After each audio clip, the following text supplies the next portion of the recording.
So how long should you rest between sets? The biggest determining factor of this is honestly logistics and time constraints. You can't really rest too long between sets. So in an ideal world, you'd pretty much just sit down and rest until you feel fully recovered before you start your next set of any exercise. But we'd be in the gym for 4 hours.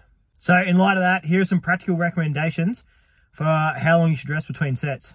It all depends on what you're trying to achieve out of a certain exercise. Most of the time, exercises are focused on one of 3 things: power, strength, or hypertrophy. If the goal of an exercise is power, so sprints, jumps, med ball throws, Olympic lifts, ideally we want full recovery between sets. So pretty much just rest as long as you can, and hopefully you are able to recover as much as possible between sets. In regards to a specific recommendation for how long you should rest between sets when doing these power-focused exercises, 2 to 3 minutes would be awesome. But yeah, it all just depends how much time you've got. Then it's the same for max strength. So when you're doing your heavier lifts, so things like squats, deadlifts, we want to be resting for as long as possible between sets. Again, it all depends on how much time you got. Somewhere between 2 to 5 minutes would be great. But yeah, as long as you can.